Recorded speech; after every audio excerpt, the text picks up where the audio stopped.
मैं रश्मि आर्या, कक्षा 7, विषय गृह विज्ञान, पाठ 2 स्वच्छता। बच्चों, कल मैंने आपको उत्तम स्वास्थ्य के बारे में बताया था।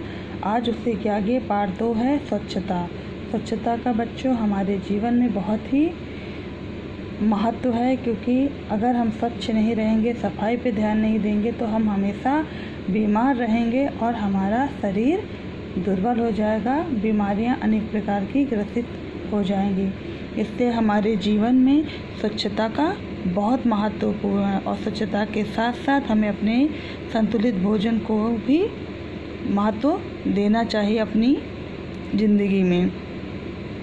इनकी कमी से हमारे शरीर में तरह तरह की बीमारियां होती है, अतः इनकी स्वच्छता पर हमें ध्यान देना बहुत ही ज़रूरी है।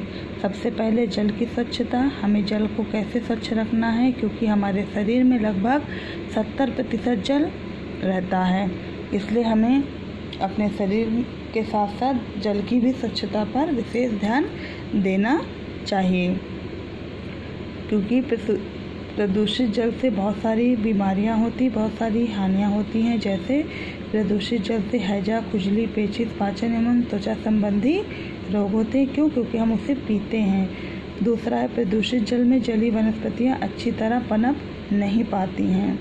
हमारे शरीर में जल का क्या उपयोग है? पहला है, पाचन क्रिया को सही रखता है। जल हमारी प्यास बुझाता है। शरीर के हानिकारक तत्वों को पसीने व मलमूत्र के द्वारा शरीर से बाहर निकालने में सहायता भी करता है। शरीर को स्वच्छ रखने में सहायक है और यह खून को तरल बनाता है और शारीरिक तापमान को स्थिर बनाए रखता है, यानी हमारा जो बॉडी का टेम्परेचर होता है वो सामान्य होता है।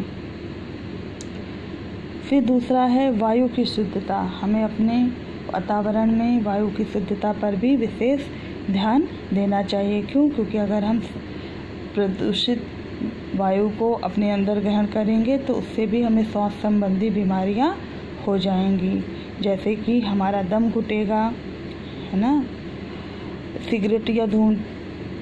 सिगरेट या धूम्रपान से निकलने वाला धुआं व्यक्ति के फेफड़ों को हानि पहुंचाता है। कोयला और पेट्रोल के कुछ मात्रा में गंधक भी होता है, या जलने पर सल्फर डाइऑक्साइड छोड़ता है, या त्वचा, फेफड़ों आदि को प्रभावित करता है। आसपास की स्वच्छता एवं वृक्षारोपण। हमें अपने आसपास की सफाई पर विशेष ध्यान रखना चाहिए और हमें वृक्षारोपण यानी पेड़ पौधों को भी लगाना चाहिए। क्यों? क्योंकि हमारा वातावरण पेड़ पौधों के माध्यम से ही और हवा स्वच्छ मिलेगी। पर्यावरण की सुरक्षा एवं संरक्षण हेतु पूरे विश्व में पर्यावरण दिवस 5 जून को मनाया जाता है।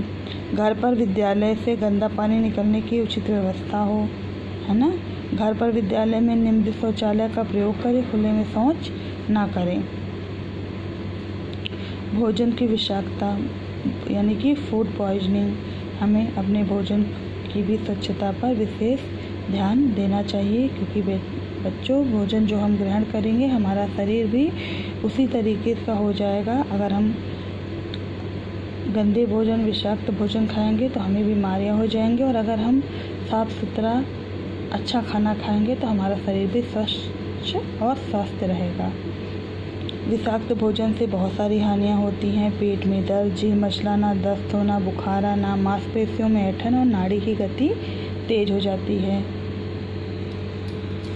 अब है भोज्य पदार्थ के संरक्षण के उपाय है अनाज तथा दालों का भंडारण।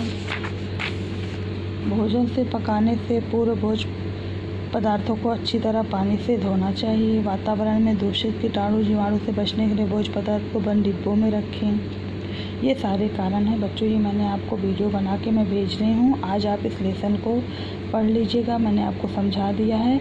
इसका क्वेश्चन आंसर और एक स्थान की पूर्ति वो मैं आपको कल बताऊँगी। आप इसे देख लीजिए। वैसे मैंने इसका रिक्त स्थान भी भर दिया है कि कुपोषण से ग्रस्त लोग अत्यधिक कमज़ोर होते हैं। शुद्ध वायु शरीर में प्रवेश कर रक्त को शुद्ध करती है।